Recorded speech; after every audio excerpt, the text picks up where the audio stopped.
as great as it was being with ESPN, there were parameters. The ceiling is the roof, like the great Michael Jordan once said. Like, basically, there is no ceiling.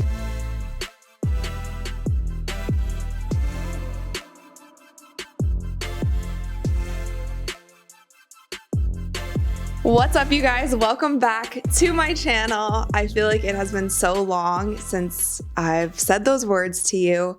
And I know it's been a long time since I've sat down and just kind of chatted and made like a super old school YouTube video for you guys, but there's been a lot in my life that I wanted to catch you up on. And so I felt like a Q&A might be the best way to kind of reintroduce myself to all of you lovely people and share with you some things that are coming up soon in my life that you also might be excited about. But with that being said, I asked you guys to ask me some questions on my Instagram, and I got so many of them. So let's just jump right into it. How come you're not in the WNBA? You're a great shooter. I've gotten this question quite a bit over the years. I like to consider myself completely retired from basketball at this point, but WNBA was actually never a dream of mine. I knew that I wanted to play Division I in college, and I achieved that. And then I just never had any dreams to play professionally. I always loved basketball, but didn't love it that much that I wanted to play it every single day of my life. Are you still a vegan? Yes, I am still vegan. It has actually been 7.5 years that I've been vegan. I stopped eating meat when I was 18, and I was vegetarian for about 7.5, 8 years, and now I've been vegan for that. If you want to do the math on how old I am, go for it. In your opinion, who has the best handles among active NBA players and why? That one's such a hard question, and I feel like everyone's mind immediately goes to Kyrie. And I would probably agree. I think even though Kyrie is getting older and has kind of been through a lot in his career, he's still that guy who has the shiftiest handles. And I know a lot of people say it also is really hard to guard him. That's the first guy that comes to mind. I think, players to look out for, maybe Shea. I think Shea's trajectory is just going up and up. I also think a sneaky one who's on the same team as Kyrie is Luka. And it's not because he has like the traditional AI Jamal Crawford type of handles. It's like he can get things done with his handles. It's like him and Steph have a way of effectively using their ball handling skills. It's like you could put Kyrie on an And One mixtape and he would fit right in. You could put Jamal Crawford on an And One mixtape and he would fit. Steph and Luka might not, but they're so effective with their ball handling, which immediately like elevates their handles. So those are the people that are top of mind for me when I think about handles. If NBA 2K were to ask you to come back and host 2K TV, would you do it? At this point, no, I wouldn't go back. It was my choice to leave NBA 2K TV. It's actually been over 5 years, you guys, which is crazy. And honestly, I do want to say, like, I appreciate everyone who still supports me to this day. I mean, even some of you guys who have been subscribed to my YouTube channel for 10 years. It's just so incredible. And I'm so appreciative for you guys following along in my career and supporting me through all this time. And when you guys do comment and say that you missed me on 2K TV, I will always appreciate that. I do hope that you love the show the way that it is now, but just know that like the support that you guys continue to give me, even though my career is different now and I'm not there anymore, I truly appreciate that. And at the same time, I hope that you love what I'm doing now and the stuff that I'm working on. So short answer is no, I don't think I would go back, but thank you for the support and nothing but love. What are your thoughts on NIL? My thoughts on NIL is I wish that I had it when I was playing college basketball, because I probably would have played all 4 years if we did have it. I think it's great. I think it's still kind of in a bubble of where it will level out to be, because you do see a lot of specifically male athletes making so much money in certain ways. And so I'm interested to see kind of where it levels out and how it tracks across all sports and how it affects sports and how it affects certain teams. Because what we also don't want to happen is that there's this monopoly of certain colleges that, when I'm talking about this, I think specifically of football, but you have this monopoly of colleges that are just so good because they can afford these players. But we'll see. We'll see how it turns out. But I do think it's really great specifically for female athletes, because I know that's one thing for me, to be completely transparent. Part of the reason I didn't want to go play in the WNBA is because I saw the salaries that WNBA players were making. And so when you're a men's basketball player and you're in college, you can see like, oh, if I go to the NBA, I could potentially make this many millions of dollars just by being the best basketball player could possibly be. If that was a possibility for me as a female athlete, maybe I would have wanted to play in the WNBA. And my career isn't solely based around money, but that is something that is attractive about it. So I think for female athletes, it's great for them, because even if they don't have aspirations of playing professionally, I guess this is for guys too, but more so in female sports, because there aren't that many female sports that pay that much as like an NBA player and NFL player would make. So I think for them, it's great. And it's a way to also build your brand and set you up for success in what you want to do after college sports. So I think it's great for them. Also a little bit jealous, because I would have loved to not have to work at a restaurant in college to make some money. Apple juice or orange juice? Orange juice for sure. 10 for 10. Any plans to travel abroad? I actually saw quite a few comments about this. Like, I don't notice that you travel abroad very often or where you plan to travel to next. So at the moment, when I'm filming this video, I was actually supposed to be in Egypt. It was a trip that we had been planning for a year, and it was 10 days in Egypt and visiting all of the pyramids and the temples. It was going to be a pretty epic trip. Unfortunately, with everything that is going on in the Middle East right now, my heart goes out to everyone who is in that area right now. It is so heartbreaking seeing everything that's transpiring and seeing it all on social media and on the news. At the same time, I chose not to go to Egypt. One, for my own safety, because Egypt is their neighbor. And then at the same time, it just didn't feel right in my spirit to be having this luxurious vacation for 10 days when there is just so much tragedy happening next door. I don't know when I'm traveling abroad next, because that was my trip that I had planned for a year. Or maybe I will get to go at some point. Rank your top 5 Taylor Swift albums. Oh, that's really hard, because I do gravitate towards Taylor's newer music. I love Midnights. I love Reputation. I love Folklore. So there's 3. My mind is just going with her top 5 newest albums in Lover, Folklore, Evermore, Midnights, and Reputation. I think I'm going to put Reputation 1, because I think that just that time in my life, that was just such a vibe. And that album really stuck with me. Oh, but then 1989. Actually, oh my gosh, wait, I forgot about that. This is so hard. I might have to, wait a second. I might have to come back to this. So maybe I take out Evermore and put in 1989. No, I'll come back to you on that one. That one's too tough to answer right now. I'll leave you on a cliffhanger. We have Reputation 1, Midnights 2, Folklore 3, and we'll leave it there. How are the kittens?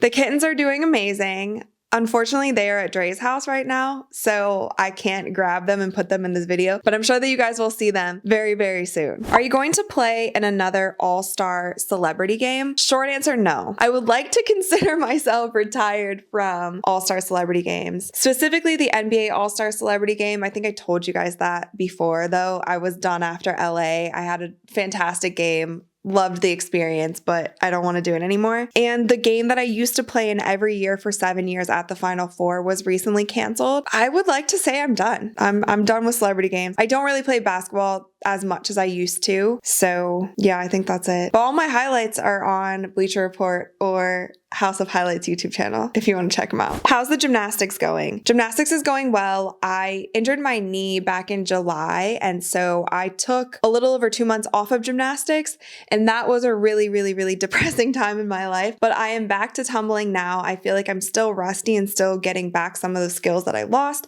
during the time that I was injured. But going back to gymnastics, maybe I will include some clips, but I haven't also been doing that well at the gym because I'm very rusty. But I'm finally back in action, and my knee is like 95% 5% better now. I feel like I'm almost full speed. I just lost a lot of strength over that time. How did you land the gig with 2K back in the day? This is also a question that I've answered a lot, but I will share it with you guys again. They reached out to me through Ball is Life, actually, which was crazy because they saw my YouTube channel, which is where I still am 10 years later. They reached out to Ball is Life and then reached out to me, told me about this crazy concept that they were doing where they were putting a TV show in the video game and asked me to audition for it. So I had multiple meetings with the creators of the game. And then my audition was actually to produce, and interview Shaq and Ernie Johnson at the mocap facility. And so I kind of put together how I wanted the shoot to go and wrote my interview questions. And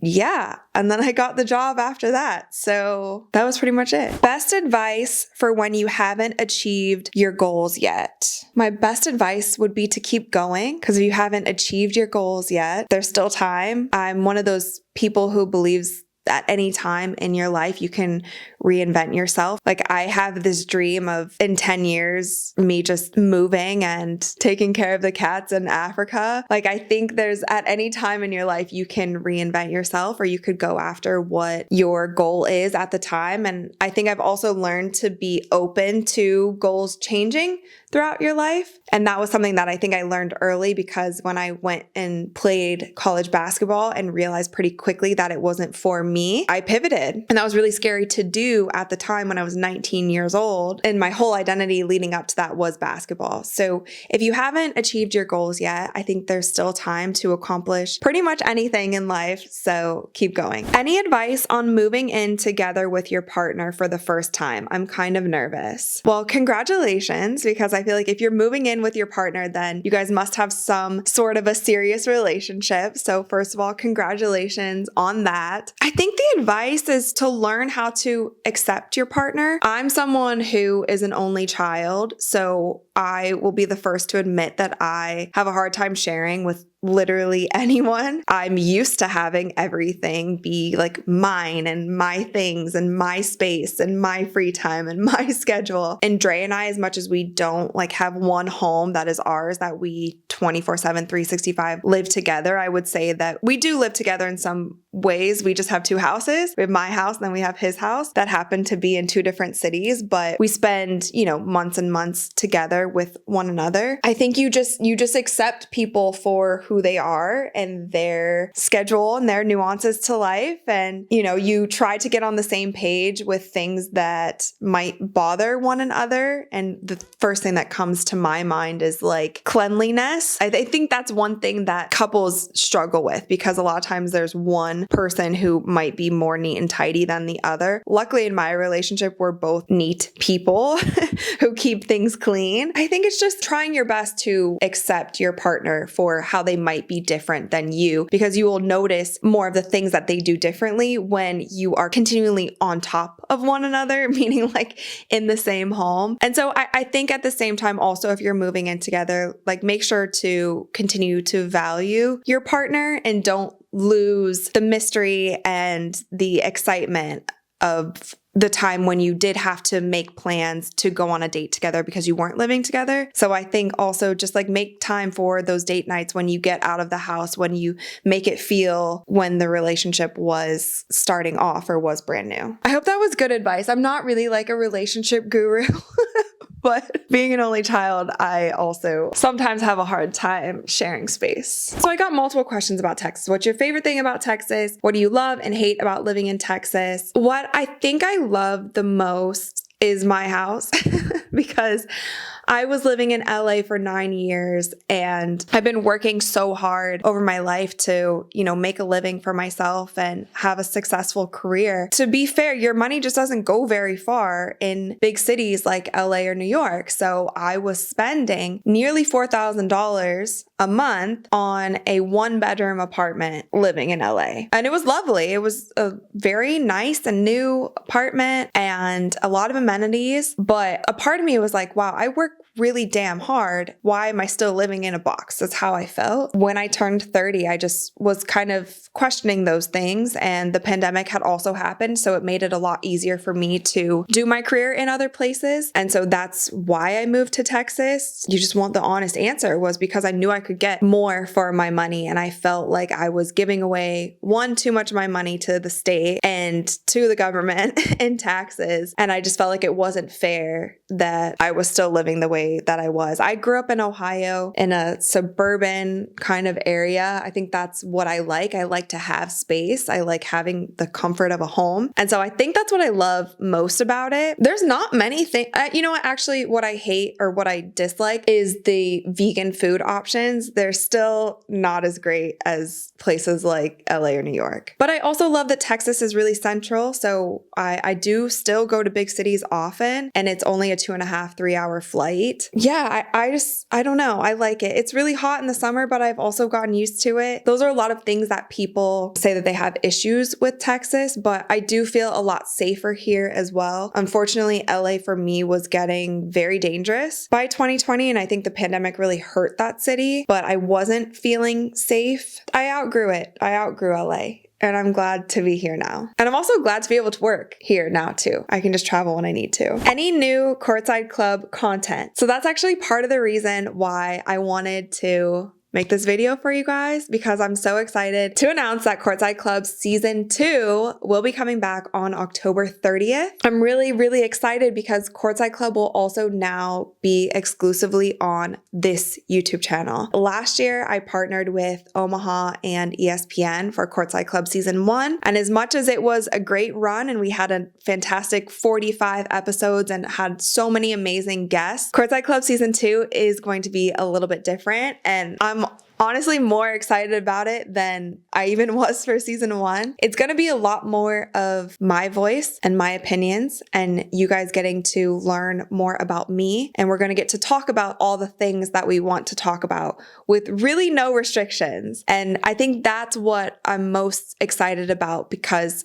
as great as it was being with ESPN, there were parameters being with a big company like that. So I'm really excited to take Courtside Club in the direction that I think it will thrive best. And I also feel like there will be more of a connection between you and I with the new season, because you guys will have input in it. So I do want you to let me know what you guys would love to see in Courtside Club Season 2. In the comments below, let me know what topics you would want to hear discussed. Let me know what guests you would like to see on the show. Just also, to be fair, sometimes there will be guests, sometimes there won't be, but I think that that's okay too. I'm really excited to take the ownership of Courtside Club back. The ceiling is the roof, like the great Michael Jordan once said.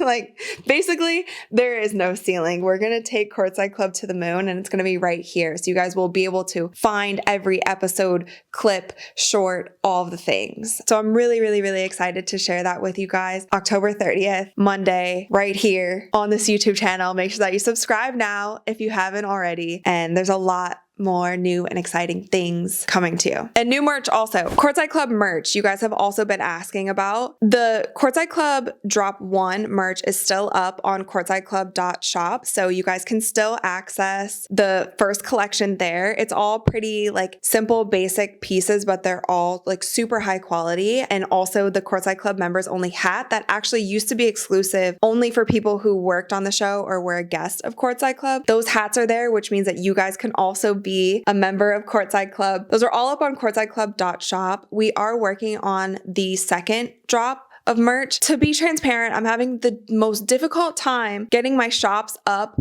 on like Instagram and here on YouTube, and I got it up on TikTok. That's the only one I've been able to figure out. But for some reason, I am banned from selling on Instagram. I don't know why, but they won't let me create a shop on Instagram. And I really wish that I could have my shop there so you guys could like easily access my things. But I'm trying to talk to Facebook, and I have my team that's been talking to them for honestly 6 months. I don't know what I did. I don't even go on Facebook, and they literally banned me from selling. It's really unfair. Like, I haven't even posted on Facebook in legit like 8 years or something. It's wild. So anyway, if you guys are interested in checking out the merch, Drop 1 is still there, and I plan to have another drop coming soon. We're working on it. CourtsideClub.shop. Thank you.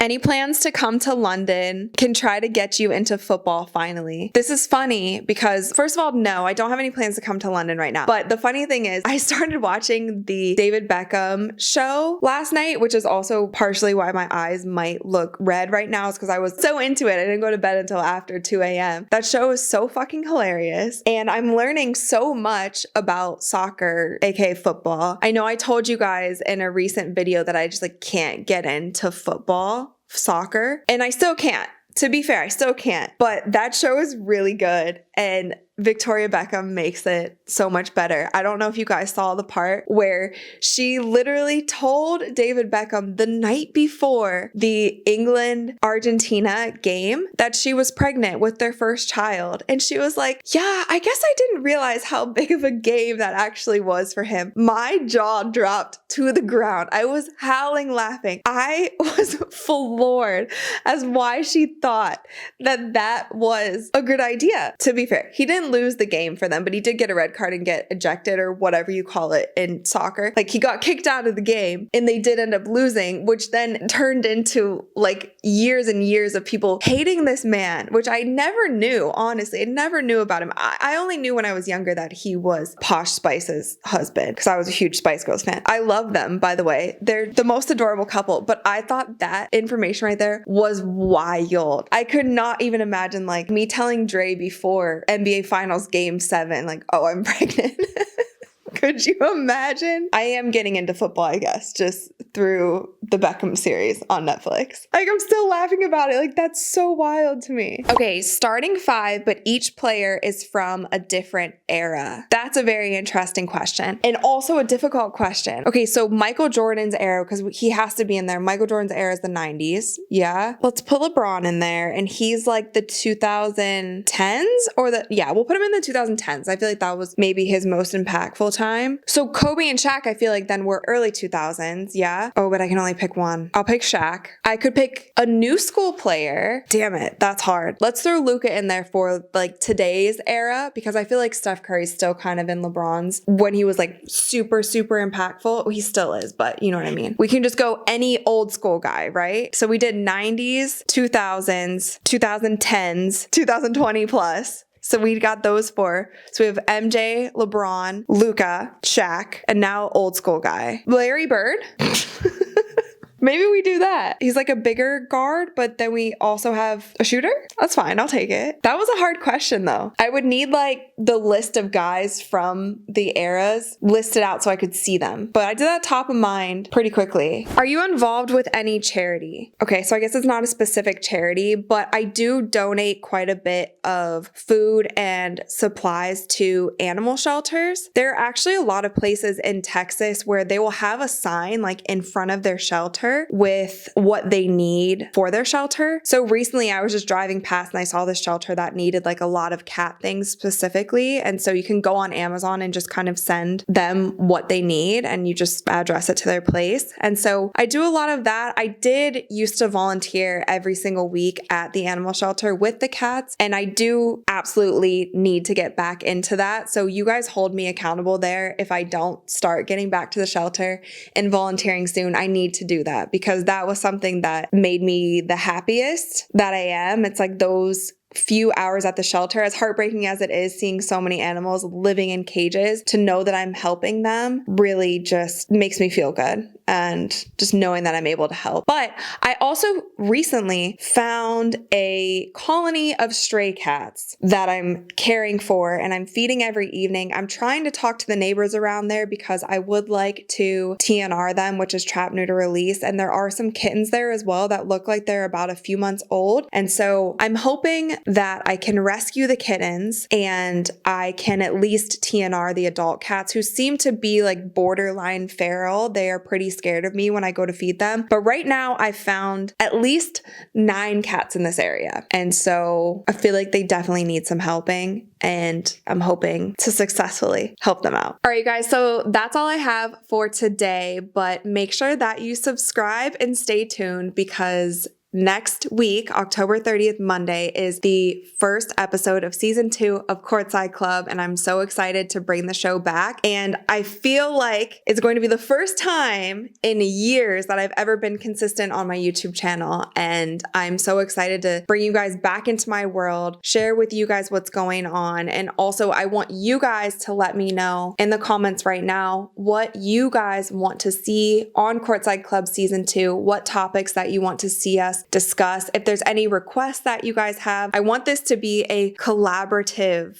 experience and a collaborative show. I don't want there to be the wall in between us that I felt like there was with season 1. And I'm super excited to bring back the show. I'm so grateful that you guys have stuck with me this long. So make sure you subscribe, comment below, let me know what you want to see, and I will see you guys next week. Bye.